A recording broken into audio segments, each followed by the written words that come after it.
Wake Up Toronto. It's 5:19 a.m. on Friday, March 8th, 2019. I'm your host, Miss Bollywood. Let's check out the forecast. It's -2 right now, but feels like -7. Temperatures will move up a couple of degrees throughout the day with some sunny breaks, but the cold will definitely be prominent as temperatures will dip down lower near the evening time. The same kind of weather will repeat on Saturday, but stay positive, folks, because Sunday we will be in the pluses, the highest being 6 degrees Celsius. Pretty exciting news, don't you think? I can't stop smiling. A quick heads up, there will be no breaking or entertainment news today, as much as I love telling it to you and giving my opinion, and I'm sure y'all love hearing it. But this is a special Wake Up Toronto edition because I had the chance to connect with a good friend of mine named Latasha Mason. She's recently released a children's book called Suzanna the Brave, which touches on a hard-hitting topic, bullying. It was such an honor speaking to her and hearing about her vision, which turned success, and the impact it will have on the lives of readers everywhere. Have a listen to our conversation. All right, listeners, today you're in for a very special treat. It's my first Wake Up Toronto show that I have a guest on. She will be talking about a huge milestone she has accomplished, which is writing a book of her own with her name on it. And the topic, of course, hits home because I'm a huge advocate of anti-bullying. Honestly, I'm very excited for this. So please welcome to the show, Latasha Mason. Hello, everyone. So our history goes way back to maybe about 4 years or so, and I'm not sure how I got connected to you, to be honest. Maybe you can refresh my memory, but I think it was a sponsor ad or something I saw about conference calling with Tyrese Gibson, who's a singer and actor, and many of you may recognize him from the Fast and Furious films. Now, I got added to a roster with other publications, right, to ask him questions, and right. I thought that was the coolest thing ever. And plus, at the time, I was an aspiring journalist in university, and a lot of my peers, when they found out that I was doing this, were super jealous. And then other opportunities followed with QT Jazz, Sequoia B, Dewey to Dawn, just so on. And I honestly wanted to say thank you for including me in this, Latasha. I think I was the only Canadian on the list. And yes, you were. I really appreciate it a lot. Oh, absolutely. And it's amazing to see how the roles have reversed now, where you're the one being interviewed about your work. So that's pretty cool. I know. It's so strange because I'm accustomed to being behind the scenes, doing things, basically promoting things for Tyrese. And, I've worked, behind the scenes for some other celebrities as well. But mainly it has been Tyrese. And, even in doing work for him, I've gotten requests to do interviews. And I'm like, no, what for? But now that I have my own project going on and, my book is being released and everyone is like, okay, now can we interview you? And I said, well, I guess I kind of have to now. It's crazy. Can you think about that? A few years ago, you were doing this, and now you're doing something completely different. Did you ever think that it would happen like this? Well, I had always thought about, writing a book because I had always been pretty good at writing, dating back to elementary school. My teachers in elementary school, through high school, and then even through college would always use my papers and read them to the class and say, this is an example of how your paper should be written. And I always had a knack for being creative. They said, I'm one of those people who kind of operates from both my left and my right side of my brain. I do the analytical, but I'm also very creative. I had always thought about writing a book, but, actually putting it out there and bringing it to fruition, that's a totally different thing. And especially on the scale that I have, one of the things that really kick-started it, even though I had that dream earlier, and, we all have dreams and we say, we're going to do this, we're going to do that, but how many of us really act on them? And just working with Tyrese, he just one day asked me, and I had never told him that I had interest in writing or anything like that. He just was impressed by the writing that I was doing for him, just basically in correspondence to, whether I was writing a business email or helping with a business plan or whatever. So he was working on his book with Rev Run, and he said, I'm going to ask you something and you're not going to believe it, but just listen to me. And I'm like, okay. And he basically asked me if I wanted to be a part of that whole process of writing with him and Rev Run and Chris Morrow and their book Manology. And so I was able to do some ghostwriting there, and that was such a blessing for me. And that just really, once I did that, I said, okay, I can do this.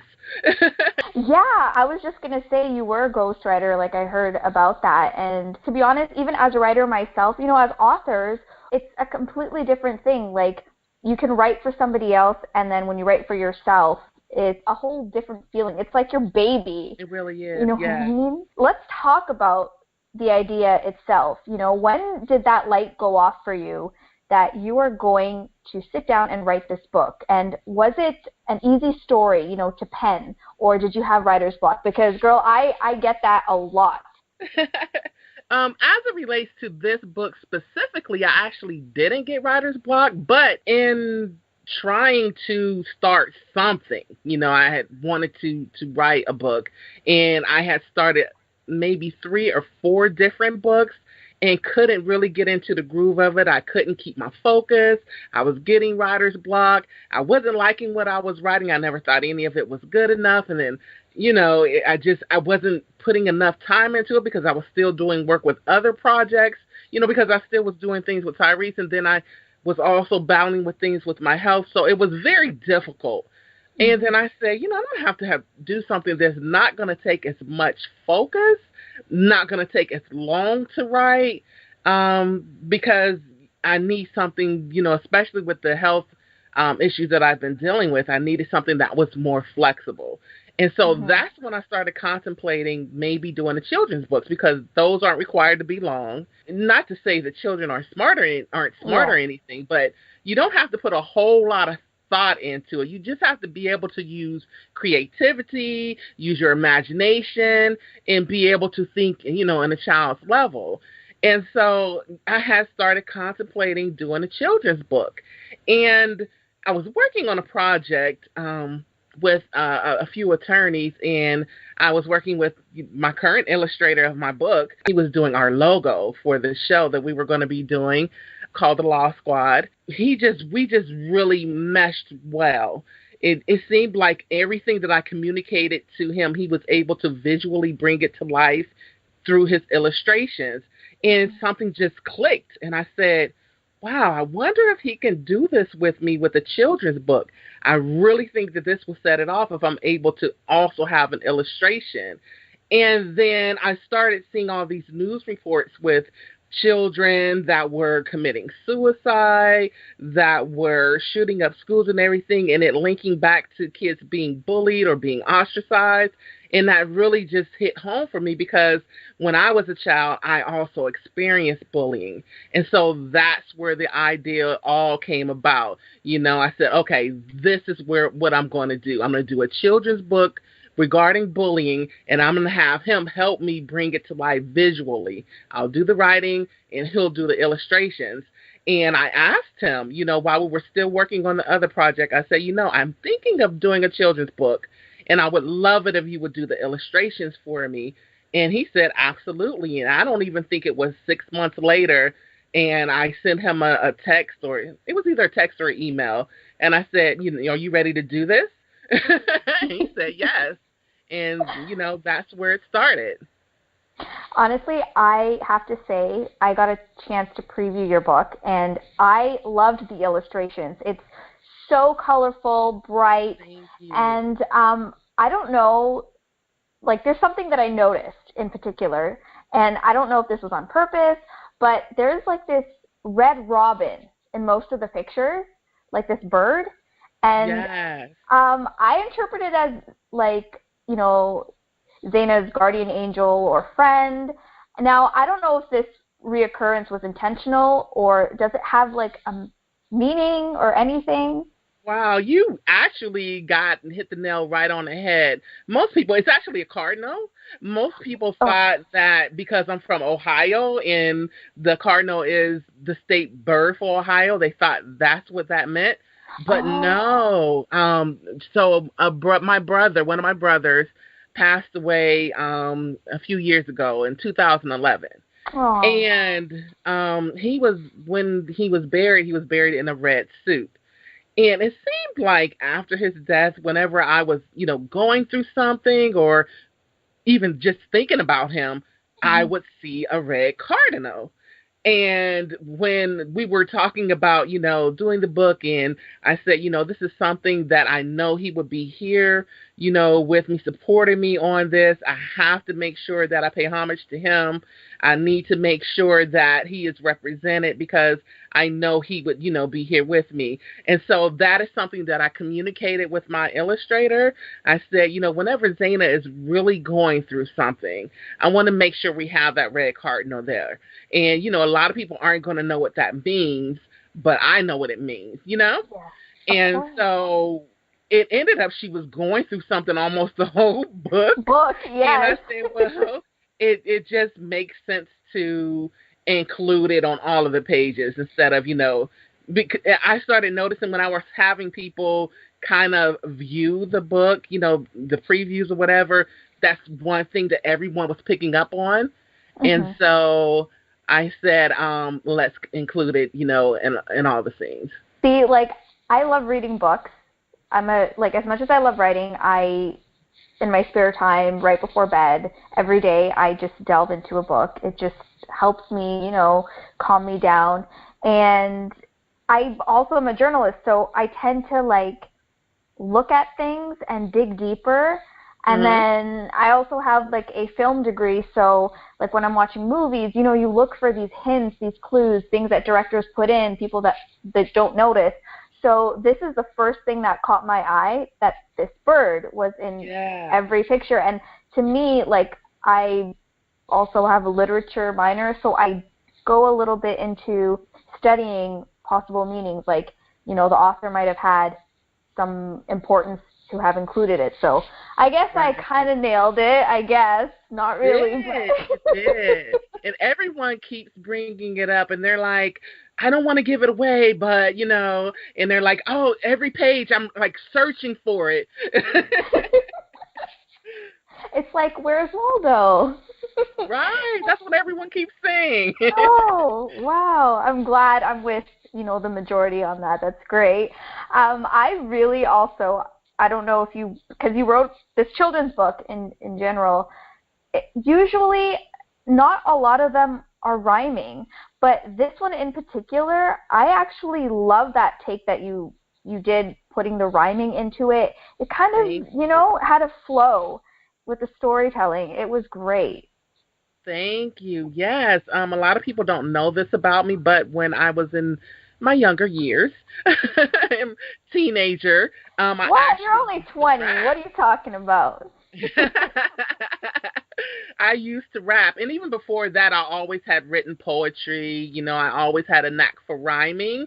And Right. so that is something I kind of went back and forth about. Do I want to make this rhyme? Or I went back and forth, and then I finally said, yes, I'm going to make it rhyme. And then I also didn't want to make it like a bubblegum type rhyme. I really wanted it to be something that the kids would really resonate with because they listen to rap music, they listen to hip hop, and their teachers are even using hip hop and rap, and rhyming to teach them math and different subjects in school. And so I wanted it to be something fun for them and not just be something cheesy. So I try to add a little cadence to it, a little, where they can actually rhyme. And you would be surprised, because I did some focus groups and just listening to the kids read it, how quickly they pick up on it, and they're not even listening to a beat, they just pick up on that cadence, and it's like, oh my goodness, these kids are brilliant, you know? Rarely you get to see things like that, and I feel nowadays the generation, they're very much into the arts, right? And, you know, like music-wise and instruments and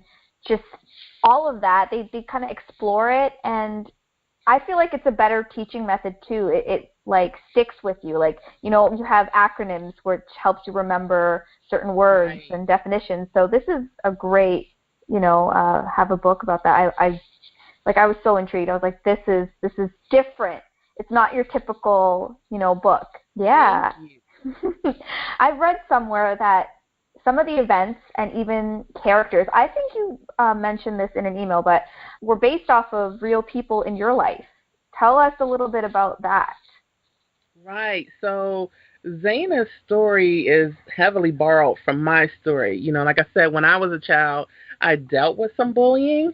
So I took some of those instances that I had gone through, of course, and switched some things up. So some of the things, so that, you know, to protect people who, you know, they're from my community or whatever, to protect them or whatever, I may have put two instances together so that you can kind of get, people are confused, so you don't know who I'm talking about, and I don't have the real names in the book, or you know what I mean. And I also borrow from some other instances. It's not exactly my story, and so you don't know who I'm talking about, and it's not specific to anyone. But these are definitely some instances that I have gone through or have witnessed or have heard about, and I definitely wanted to make sure that children understood what goes on. Not only children, but adults, you know, parents, teachers, principals, you know, resource officers, guidance counselors, that they understand what goes on behind the scenes when a child is being bullied. And then after that child has reported it a number of times, whether they reported it to their mother, their sibling, their teacher, or whoever, and it still persists, I needed them to understand what goes on behind the scenes, what goes on mentally for them, and the difficulty they have in being able to still be a bright and thriving, you know, student in school. Bullying has been a huge part of my life as well growing up. You know, the teasing, it started off with that, and then just the physical aspects of it, you know, being pushed into lockers and like threatened, and just so much went on. And I would have never thought that kids would be that evil towards their peers. It just never occurred, because I was brought up in a place where my parents always told me to practice kindness to others. Right. And regardless of how they made you feel. But when the feelings were becoming intolerable because of the violence towards me, I just had to speak up. It reached a point where, you know what, I kind of had really horrible thoughts of harming myself, but something just inside of me one day just made me speak to my mom about it, and she took it straight to school. And, you know, one event was dealt with, but then, you know, there was more that persisted after that and after that. And, you know, suspension and being expelled wasn't doing much with these kids either. They were just, they needed real help. They needed counseling, because just, you know, sending them home wasn't solving the problem at hand. And so later on, this is many years later, I decided to create a podcast called Dear Superstars, which is basically, I can see the similarities between Zaina's character and the story of my life. And these podcasts go through the events that I talk about, what was done to me, and how I kind of overcame those situations, and kind of like a self-help book, what other kids or whoever is listening can do to stand up for themselves, and to let them know that these instances just never stop. You're going to go through teasing in a workplace. You know, it will always be there, but it's how you deal with it. And yeah, like I had to obviously hide their identities. And I didn't really want people to come at me and say, oh, you're talking about me. And I just really wanted the story to go out there and say, hey, you know what, this is real life. Parents don't know what happens behind the scenes. There's a whole lot of other emotional and mental health issues we all deal with. So I totally felt a huge connection with Zaina, you know, with you writing the book. I was like, oh my goodness, I'm not alone. Like, this is Yes. real stuff. And that's exactly what I wanted, people, not just kids, but everyone to take from the book. And, whether it be, the parents of the main character, Zaina.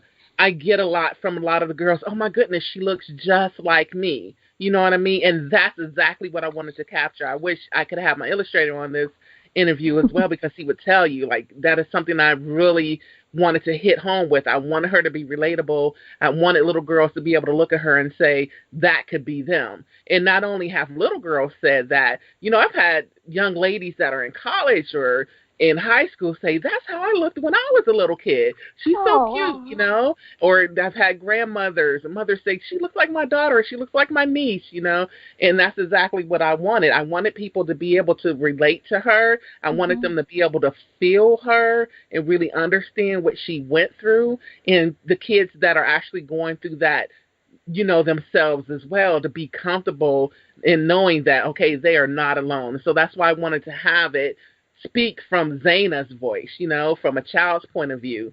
And I just really wanted them to be able to understand that there is a way out. It does get better. You don't have to think about hurting yourself or committing suicide. We can work this out. And that is a wrap for our show today. I would like to thank Latasha for gracing Wake Up Toronto as our very first guest. You are amazing. And tune in Monday for a continuation of our chat. Now, if you'd like to be a guest on our show, feel free to send me a message at missbollywoodproductions@gmail.com. And who knows, you could be selected to appear on Wake Up Toronto. With that said, have a fantastic weekend. Be sure to get some fresh air, go for a walk, shopping. You'll be able to wear a t-shirt even, and a windbreaker. That's how warm it will be. And I'll see you guys on Monday. Much love from me to you. Mwah. Miss Bollywood, out.